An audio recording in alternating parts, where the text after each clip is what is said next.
Welcome back to my video and podcast series conversation. Today I have a guest, Burak Esen.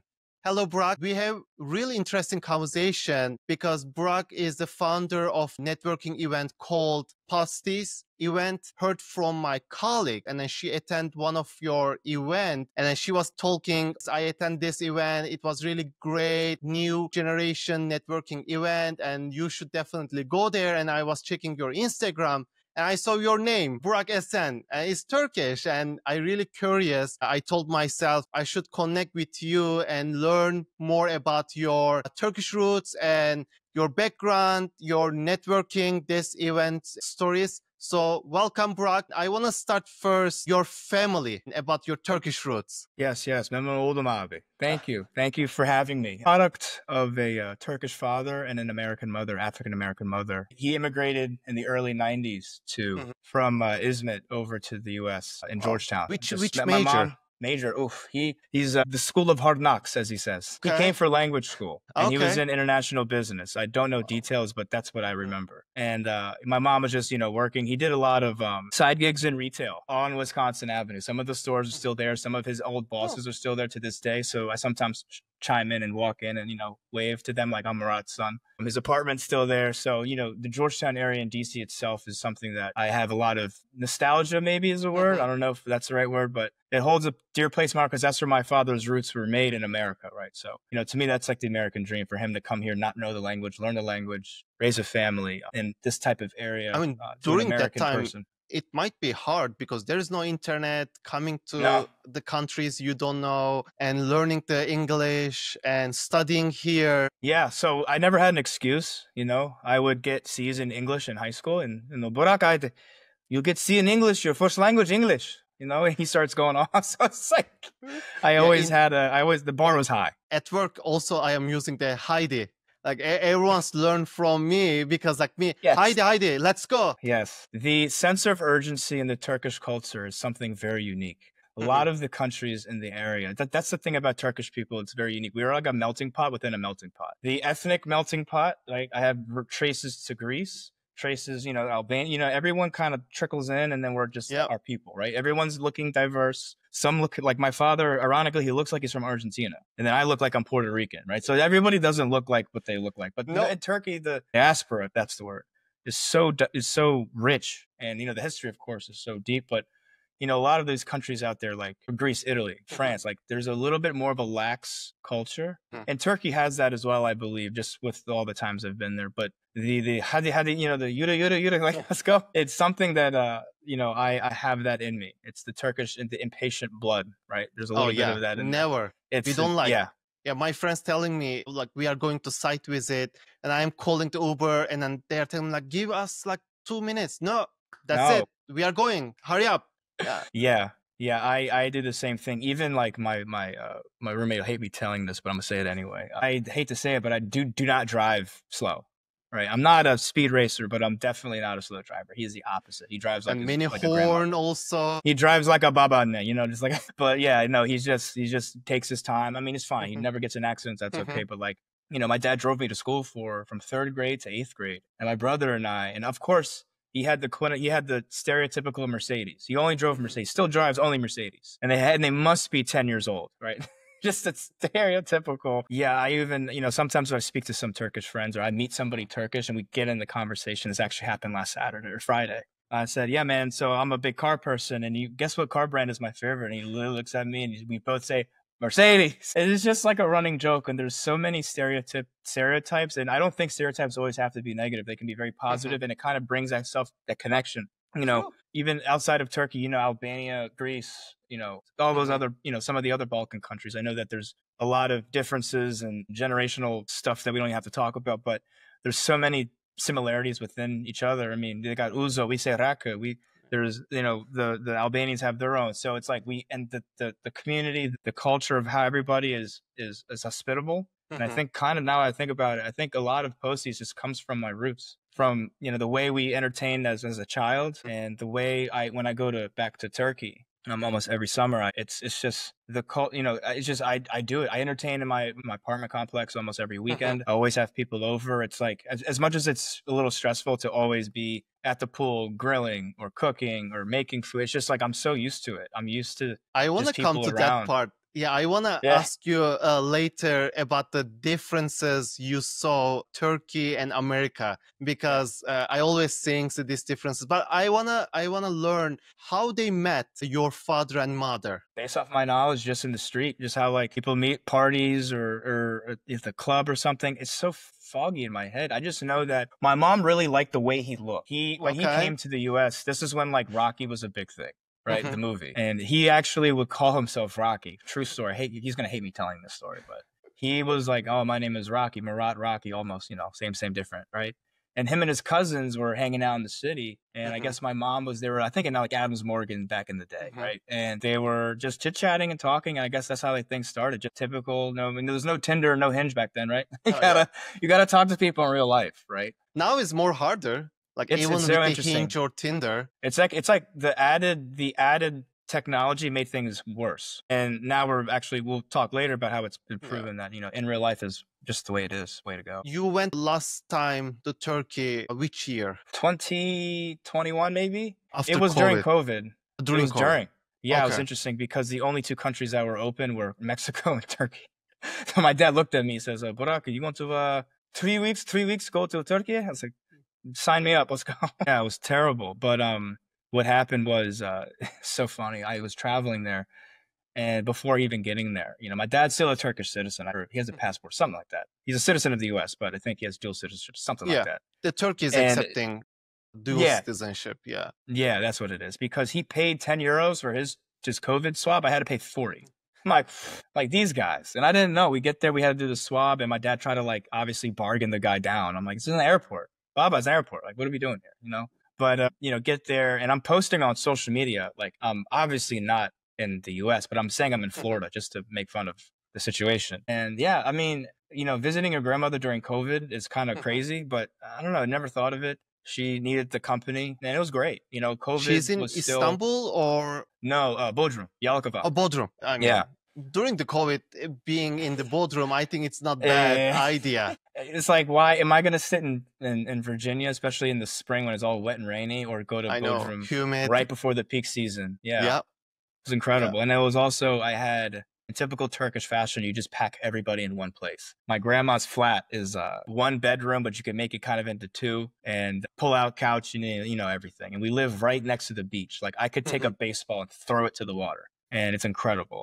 It's just like I was there for 3 weeks. Mhm. Working East Coast time in Turkey was not terrible. You would have the whole day till 2, 3 p.m. You're Mhm. just goofing off, right? Go back, answer a couple emails, do this, do that. We had to buy more Wi-Fi. You don't notice how easy it is in the US in a lot of different ways. Oh Especially yeah. living somewhere for 3 weeks, not like a weekend or a week, but having to do laundry, and we don't have a dryer. We have to hang it. Well, I don't hang it, Baba and hangs it. So it's also, There's so it's much just, differences, like yeah. cultural countries. I want to ask you, what is your perspective you are seeing? Because now you can see the both sides, the Turkey and America. What is you recognize these differences, the cultural, Mm. countries, language, and anything? Well, the language is completely different. The Yeah. language is like Latin. So it's like instead of the brown fox jumped over the bridge, it's like the bridge jumped over it's flipped. Yeah. It's like Yeah. Latin. The It's more Latin. verb is always and. Yeah, and then the verb and the noun is usually together. It's like Mhm. Japanese. It actually is more Asian. Like the Mhm. Asian country that like Japanese and Korean, I believe, more Japanese. I believe. I I know. think Where Korean it might be, because when I was in Korea, everyone's telling me, "Oh, the Turkish and the Korean is a little bit same because the verb is yes. always the end." Yes, the sets and structure is similar, and also some of the words apparently are. I don't know which words are, but I watched some Instagram reel and it said it. But outside of the language, depending on where you go, because the U.S. is so diverse in terms of like culture. Mhm. Like the north, like I'm born and bred in Northern Virginia, right? So, Mhm. but I have family on my mom's side that are from like Georgia. I got family from like like true DC in North, DC. Mhm. So, or I've been to California and Miami. It's all different, but generally speaking, like the biggest difference I think is like just like the friendliness. Like Turkish people are more like off the cuff friendly. Like it doesn't matter who you are really. Yeah. And also like people, and also it could be because they're trying to sell you something if you're in the bazaar.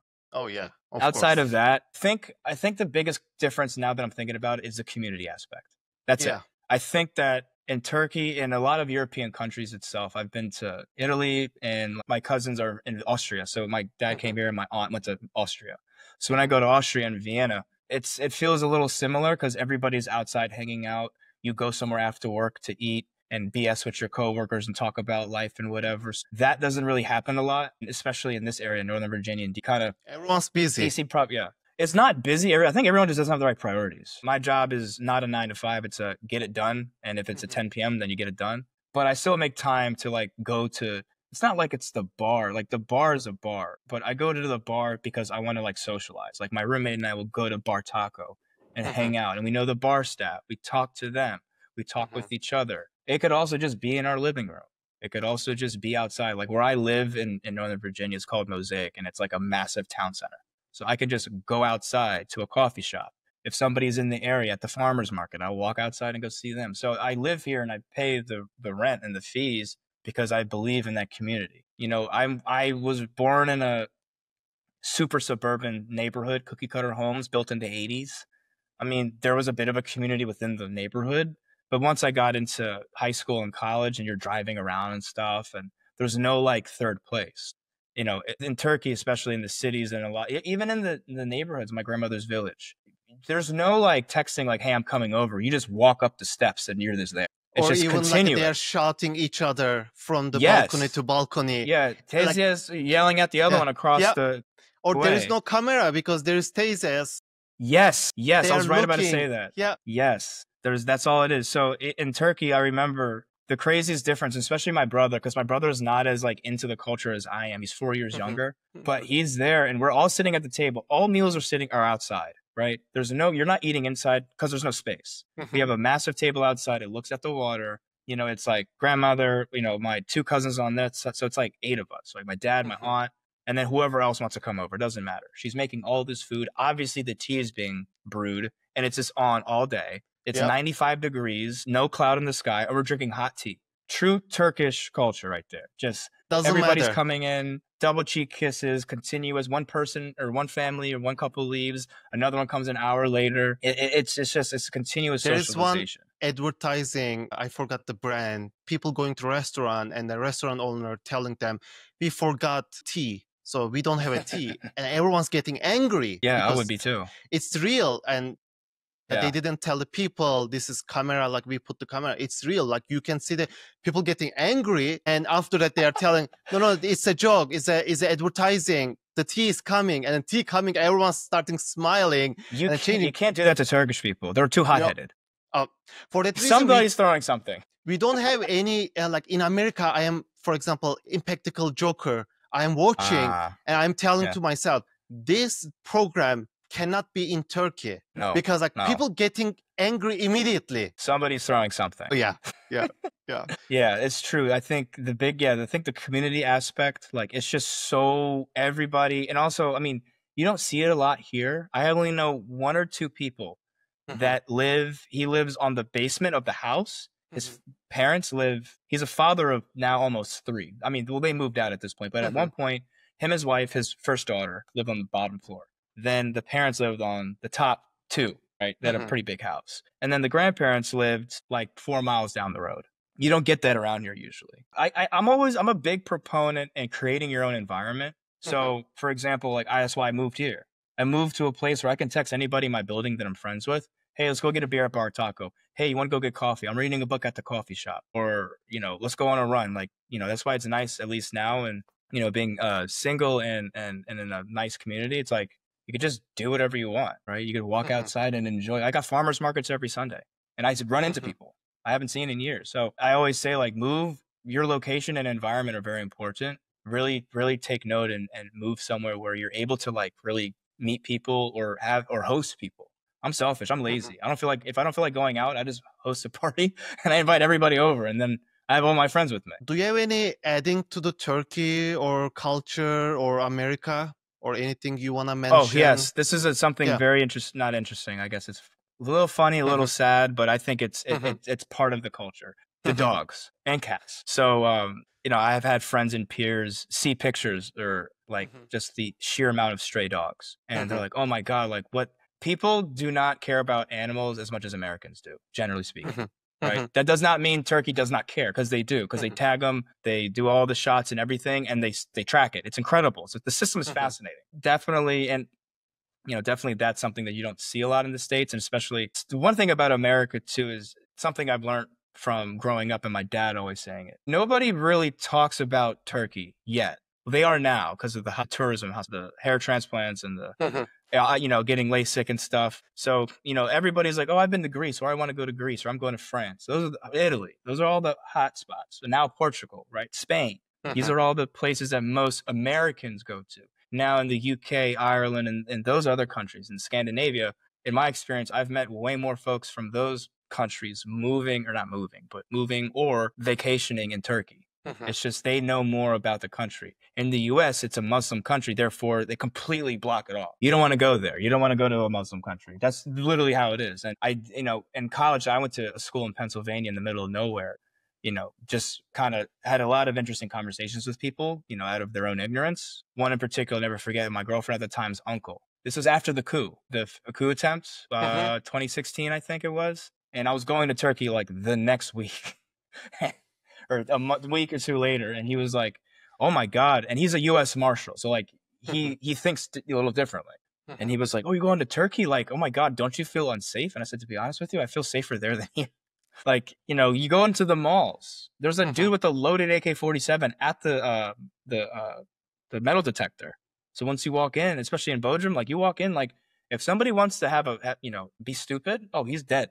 So nobody has guns there. You know what I mean? I mean, in the airport, even you're entering the airport, one security check, and then you're going to the plane, second security check. Exactly. So, you know, my dad always says is the Greeks have better marketing. They market better than us Turkish people. Like their tourism is so much more appealing to the Americans for a while. And I think that's changing. I think that honestly, that the whole health hospitality tourism and the way they do it, I think right now in the past year, I've had at least 4 people ask me about hair transplants and where to go and and I actually do have connections. It's funny enough.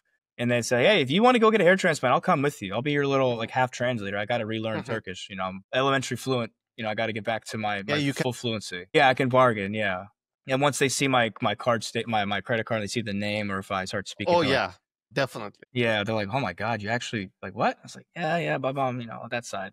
So it's a rich culture. It's beautiful to speak about and talk to and educate people, because I don't think it gets enough credit. I think it's not our fault. Right. But, you know, with tourism and marketing, now people, especially with social media, people are looking at these gorgeous places, you know, all Bodrum, especially Istanbul as well. Cappadocia. It's really, What's the place with the balloon? Cappadocia. Yeah, every time. What's the place with the balloon? Yeah. It's great. I mean, and I tell people like, oh, have you been? I'm like, no, I pretty much go to basically the equivalent. I always consider Istanbul like New York City. I consider Bodrum like Miami or Florida in general. And Yalovak to me is like Miami almost.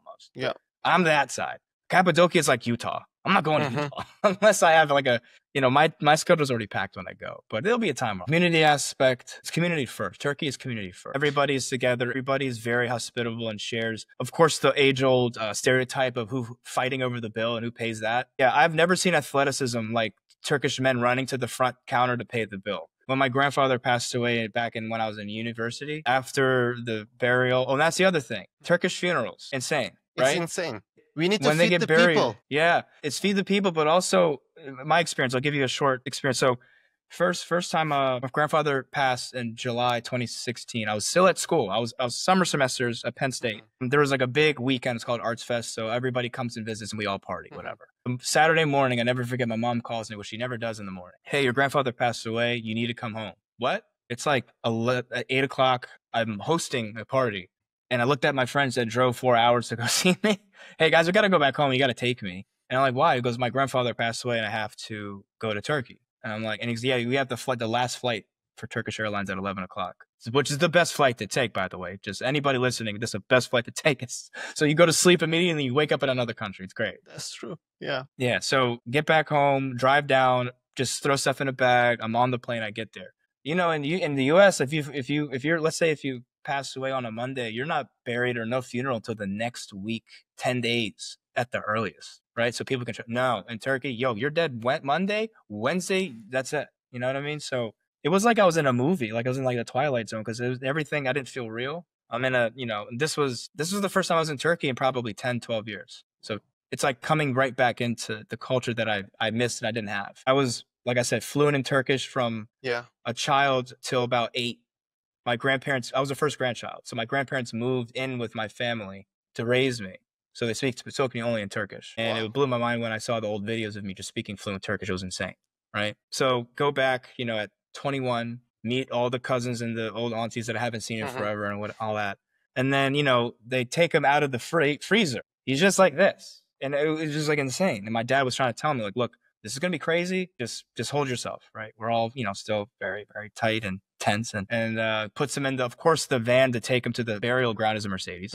So take him up there. And the craziest thing, and something that I'm really proud of, I think that really was amazing, is that we buried him ourselves. The hole was already, open, and they're hoisting him like up the, and of course, Izmit is like San Francisco. It's just hilly as all can be. So they take him up the stairs, and we have our own, Esen burial, like it's all in marbles. Very, very cool. Yeah. So like generations are there. And that was like the craziest experience. Like, that's awesome. I don't have that in the States, really. Everyone's buried everywhere else. And, some people don't know each other and whatnot. But, seeing that and seeing my grandmother tough as nails, just like, stand there and just be strong. And everybody was together, bringing him, helping him hoist him down into the grave.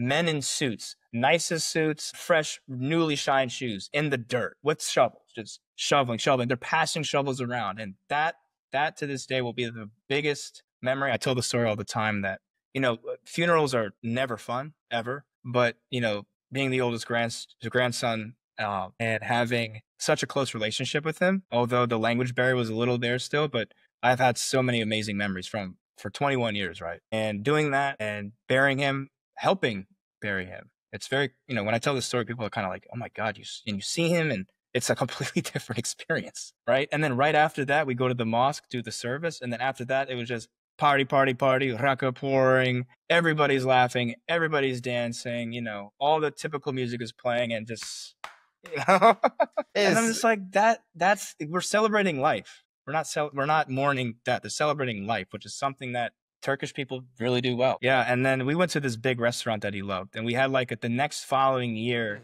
he went to, he has a favorite restaurant that's like way, way on the other side of Bodrum. I forget the peninsula, but we went there and we invited like 60, 70 people and just had a party. Yeah. And it was like his 1-year anniversary. And it was I've never had so much fun in my entire life. Just family, friends, some neighbors, people that, apparently knew me since I was a child. It was amazing. And we were just like, just woke up from that, still in the clothes from the night before. I'm like, I looked at my dad, and he was like, I've seen my dad hungover once in my life, and that was the one day.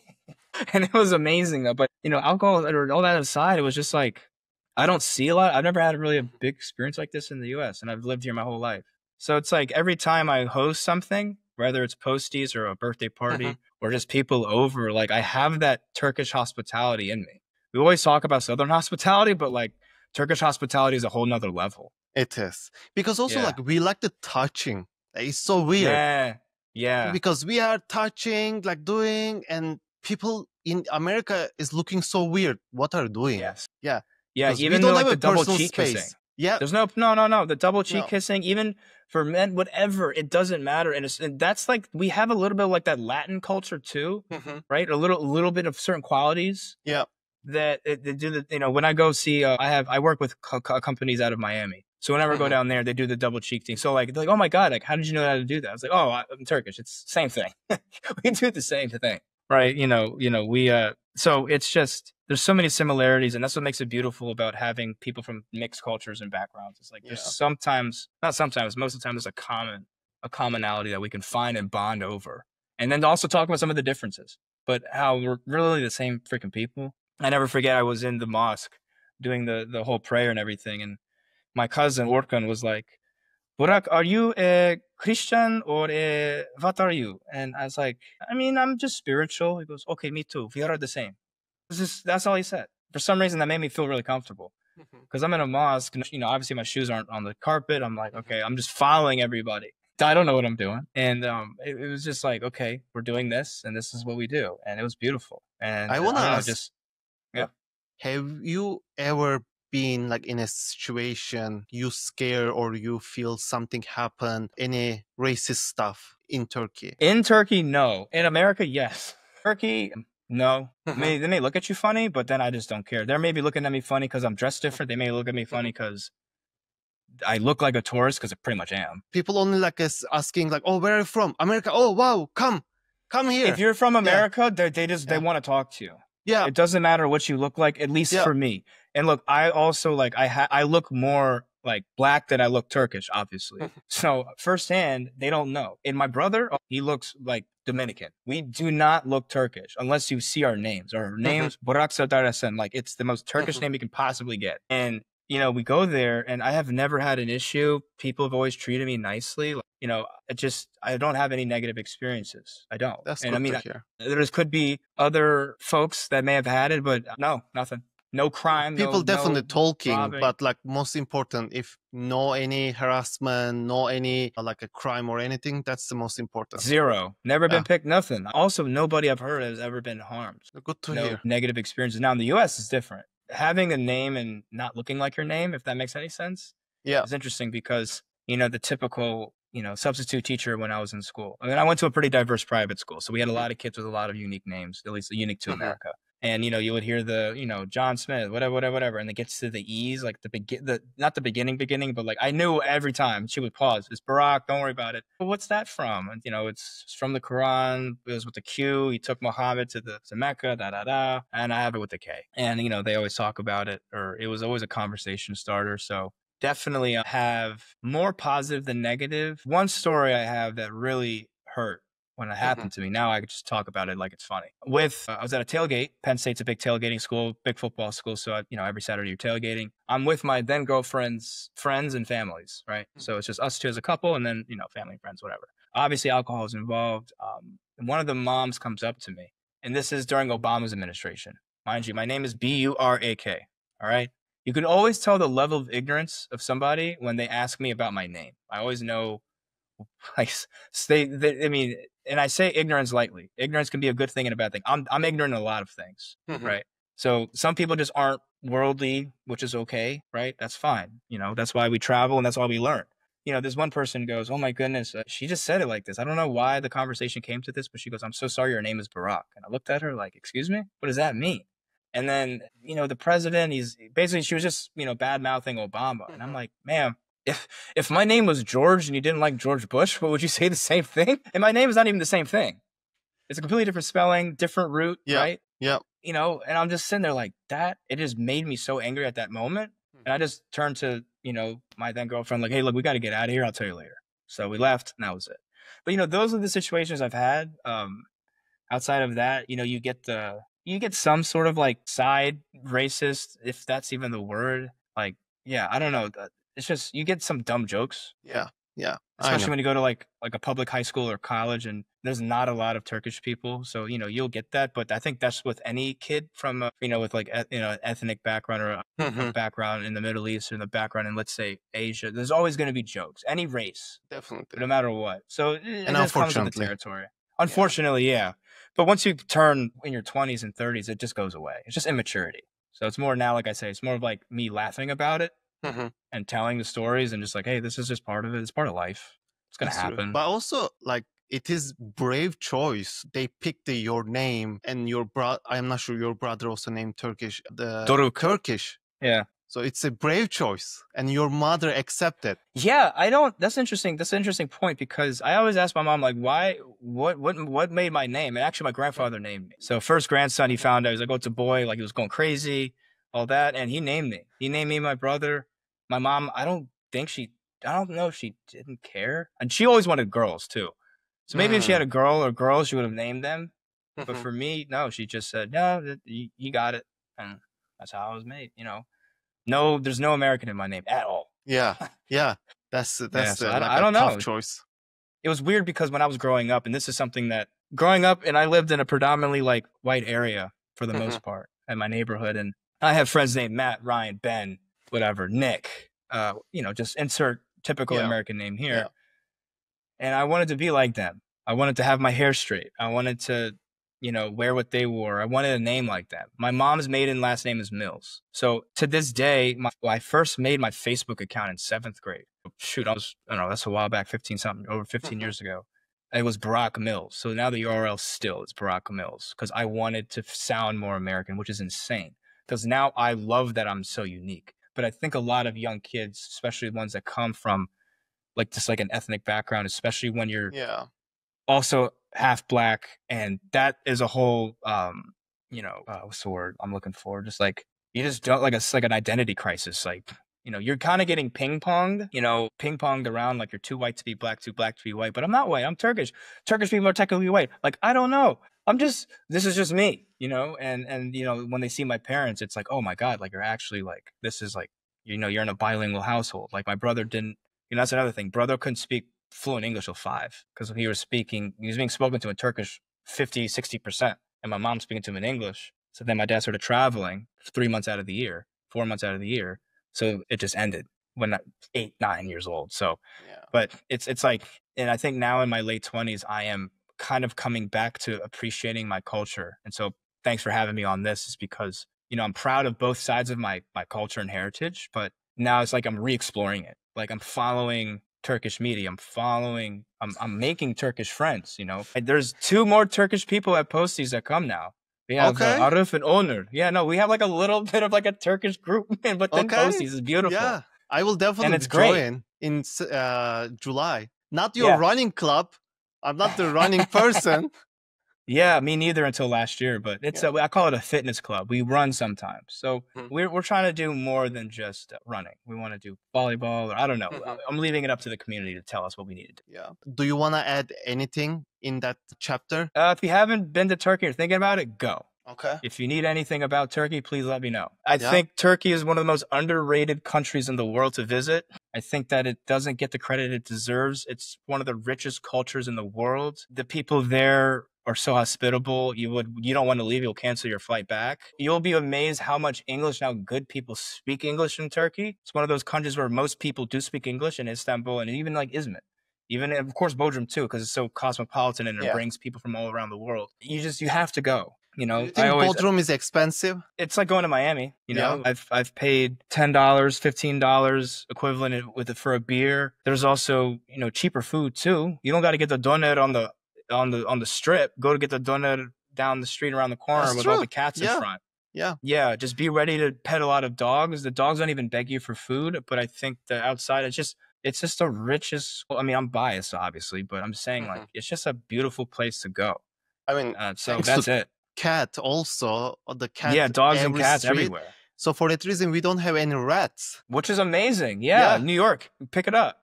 I think the best solution: release the cats. Let nature do its thing. Yeah, let nature be nature. Right. Yeah, that's crazy. And also, you mentioned you are following the Turkish media and the news. The one other difference too, I think although right now America is in a funky spot, we gotta keep it a buck. I don't think people still appreciate the States. If you haven't left the States or you're just from here, you have a perspective that you got to know that like things can be worse. It always can be worse no matter what. I still think we have it great here. And growing up with the immigrant father, your worst day is my best day in Turkey. You have AC. Your AC is all around. My house never had AC, only one room. So that's true. Because you don't do laundry. You put it in the machine. My grandmother, my mother, we do the laundry. So, I grew up like so grateful still. I still wake up so happy that I'm in the States. Happy that, I live here. I'm proud of it. I still will be proud of it. I'm also proud to be Turkish still too. But, every country has their stuff. Yeah. And it's just like, true. I think a lot of times we focus too much on like what's wrong and not what's right. But some, it's just what you focus on is what focuses on you. And I don't want to focus on that. Yeah, definitely. Awesome idea.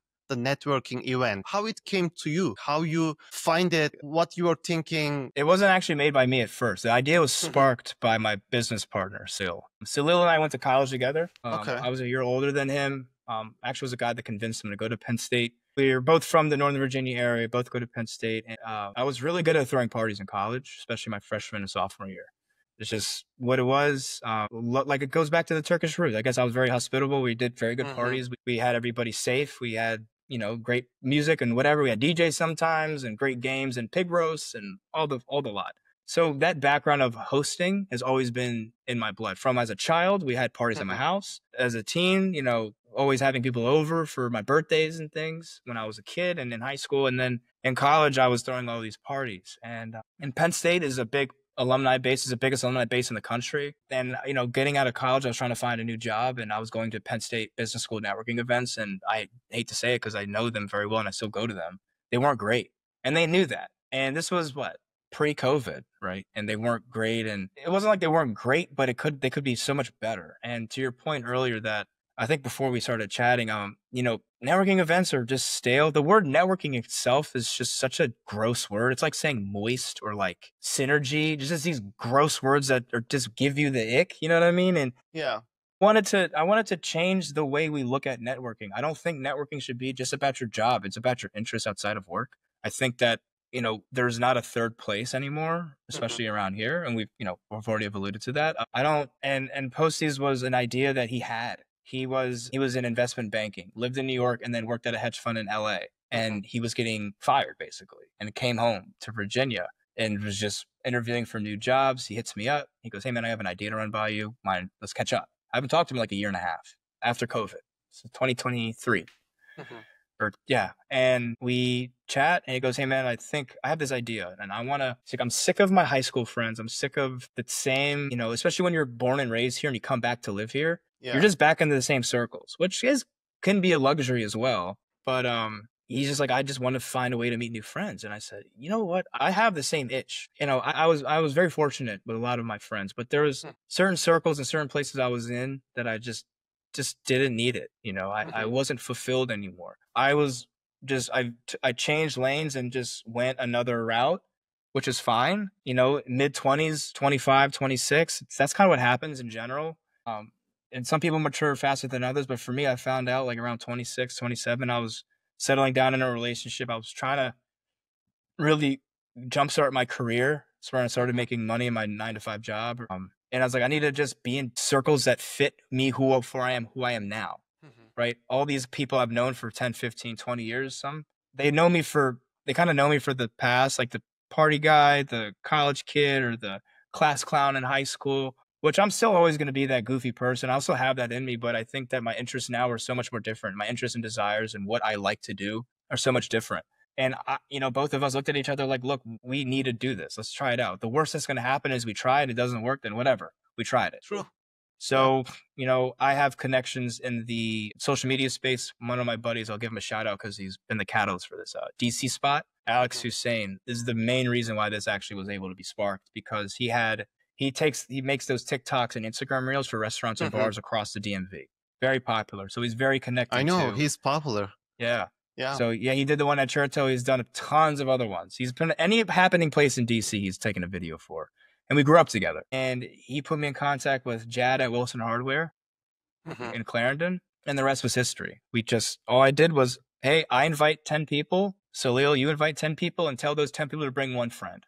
And that's how it started. And I'm in advertising by trade, so I know it's like a content first type of thing. So our biggest investment still is media and social media, organic. We're only organic for right now. I don't think we need paid, but I had connections to a videographer and a photographer. And I wanted to make sure that we captured these organic moments and showed that networking is not with a button up. You don't have to give out a business card. That's why our tagline is networking without the BS. Like when you hear that, you know what that means. And that networking means a lot of different things to a lot of different people. But if you say like networking without the BS you can think of like maybe you were treated poorly at an event. Maybe you were, I hate to say, maybe even harassed. I've heard that happen to people, especially women. And, that's disgusting. And maybe, like you said earlier, everybody's over 50. Not saying you can't have a conversation with somebody. They're not your peers. They're not at your work level. People already know each other. And then, exactly. You cannot jump the conversation because they're friends and they're talking to each other. Yeah, exactly. So we wanted to create just a community, a third place for people who just want to meet new folks. That's all it is. It's not like, you know, some people may perceive it as like, oh, it's like just for business owners. It's not. And I try my best, and we try our best to promote it in a way where it's not. You don't have to be an entrepreneur. You don't have to be a business owner or a W2, nothing. It's just, if it's not a demographic, it's a psychographic. It's how you You're think, how you act, who you are as a person. Mevlana, come, whoever you are. Yes, Yeah. that's it. And, you know, we always, and, you know, there's no age. You know, we cater to the Arlington community is more 22 to 25, 26. DC is more late 20s, early 30s, which kind of comes with the territory. But no, we've had managing directors of wealth management firms, 40, 45. My boss to my company, my CEO and his wife, they're in their 50s, right? They come. I've had our intern for Posties was 18. We've had kids coming out of in college trying to find internships. What better place to go than find people mid-level directors and associates at the companies you want to work for? Please come, in dozens, please. So our age range gets younger because we have the colleges coming back, and now we're really marketing to the younger college kids that are trying to find internships and trying to find jobs. And I think that networking doesn't have to be truly transactional. I mean, right. Today, we just interviewed somebody for my job who I met at Posties through another kid I knew, right? He hits me up and says, hey, I want to work in marketing and advertising. I'm like, well, I work in marketing and advertising. So, you know, I'm using Posties to my own advantage. And I'm also, you know, it's like, you know, I have this itch to scratch. I want to meet new people, new cutting edge individuals that just need a place to go and just to get out. Like, I don't like really talking about my job outside of work, really, because it's a very vague and just different job in advertising. But I want to talk about sports. I want to talk about, well, you're from, I don't know, Greece, or you're from Morocco. Let's talk about that. We share the same friend from somewhere else. Like, let's talk hobby, about that. food, anything. Why can't we? Oh, you go to the same gym. Oh, I saw you one time in the gym. Man, yeah, let's go get a workout together. Like, why not? Oh, you like knitting. Cool. Like, it doesn't matter. It's just, I think that networking and events in general have pigeonholed themselves into such this narrow thing. It has to be at a bar. You have to dress nice to take yourself seriously. No, I purposely wear. Yeah, I pay. Yeah. I'm not. No. There's some things that we do that there is a ticket, like a fee, like when we do our workout classes, and we have another tagline where it's, you know, happy hours don't have to be at a bar. They can be under a bar, barbell. You know, we do workout classes. We do runs now. We're doing like brunches. We've done a men's mental health brunch. That was amazing, right? Sponsored by Lululemon. Incredible, right? So we've done experiences that still cater to networking, but they're coming in different formats, right? And I think that I call them sweat sessions. These workouts that we do, it just brings a different dimension to networking. You know, that group, I use this word lightly, this group suffering, this group activity where we're all in one way, I guess, getting healthier or having a common liking outside of, you know, being at a bar. And I think the trend of our generation and younger, they want to find more places to meet people that aren't bars. That's why run clubs are everywhere.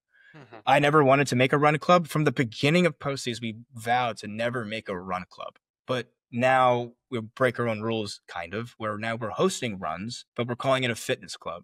Our intentionality on how we want to be perceived is not a run club or not a entrepreneur community. We're not a mastermind. You know, you don't have to pay to come to our things. We welcome all orientations, races, types of everything, demographic. We have business owners. We have real estate agents. We have a girl that comes, Lauren. She owns a cat cafe. You can walk into, get a coffee and hang out with cats. People that own landscaping businesses, right? So it's like we have physician assistants coming. People, our photographer is training to be a neurosurgeon. Or he's in neuroscience as a major, right? So like the diversity we have social workers, everything. And yet when we come there, it's like we all have the same commonalities. We're all just trying to be there to have a good time. So when is the next event? Good question. We have a run scheduled on the 28th on a Saturday morning. We have, right now, it's not set in stone yet, but we have a DC event coming up. With the holiday, we have to push things. Yeah. We're going to have July's going to be packed. We're going to have an Arlington and a DC event. Okay. Arlington is probably going to come right after the 4th of July week. So the first week after, I believe, we're going to do something again. Nothing is set in stone yet, unfortunately. And then DC will come shortly after. We do DC and Arlington separate. And we usually have a week break between the two, because doing two events back-to-back weeks is taxing, very taxing on just everything. So we like to space things out, give people a break, because we have a lot of crossover. About 30% of our guests go to both. But now we're trying to really focus on building the DC chapter and I'm trying to get it actually up into other cities. So we're looking for ambassadors of other cities. And I'm in New York a good bit, and we have a good partnership with the Espresso Martini Company, based Okay. out of DC, Blossom Beverages. David Jack, will give him a shout out, but he's trying to build Blossom in New York City, and we're trying to figure that out and build Posties and make this into a multi location type of thing. I think Posties is an idea. Posties is a mentality.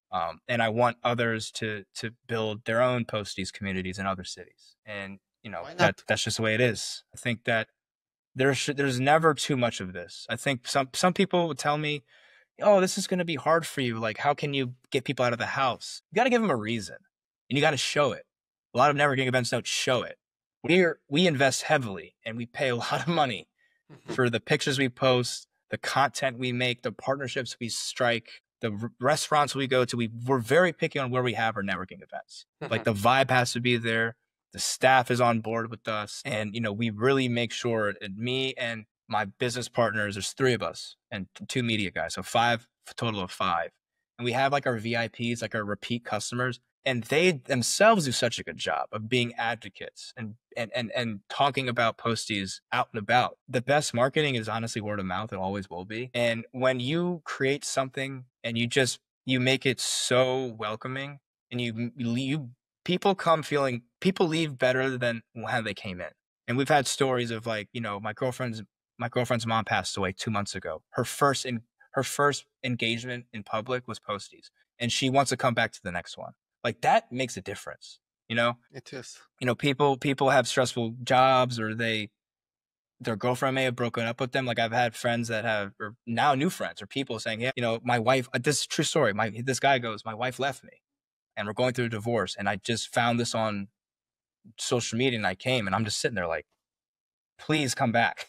I wanted another event next week for this person. You know what I mean? Like, it's just, we need it so bad in the society. We're just so focused on our careers. I mean, me included. I'm my own worst enemy when it comes to this working. Like, after this podcast, I'll probably get on my laptop and finish up a couple things. But I think that if there is a place on a recurring basis, a lot of networking companies do not do things on a recurring basis, where, like, I hate to call them out, but like Penn State, they will do one in like the spring. Nobody knows when the next one's going to be, because some people that don't come. "Hey man, my dog got sick. Hey Brock, I had an emergency. This happens. When is the next one?" And you just asked me, so it's, "Hey, look, we don't have the date set yet, but we're looking at these 2 time frames. We'll keep you posted. Just follow the account, follow the LinkedIn page. We post a lot." I think the Can you social share media the side of things. Instagram But username so people can? yeah, Posties, POSTYS.events. And the the emblem is like a cursive P in black. Can't miss it. And yeah, man, it's been such a pleasure. We've had cool sponsors. We're moving into other events types, like not maybe, but breakfast talk show, we'll have a speaker series, more workout classes, more sponsorships and partnerships, trying to partner with other networking groups, I think this is a positive sum game. I don't think there's any true competition in this space. I think the more the merrier to me. I don't think that there's, like, I don't think we're competing with anybody. We're in our own No, category. I don't think it's a We unique. would advocate. Yours is unique. We want to make it as unique as possible, but not like unique is great. We're not for everybody, but we're for a certain type of person. Like, some people are comfortable in their friend groups. Some people don't want to socialize like the way we socialize. That's fine. I don't think we just want to create that vibe and admit, what we have to offer. And my biggest goal is to keep creating advocates. It's people that advocate for what we do, and then they spread the word.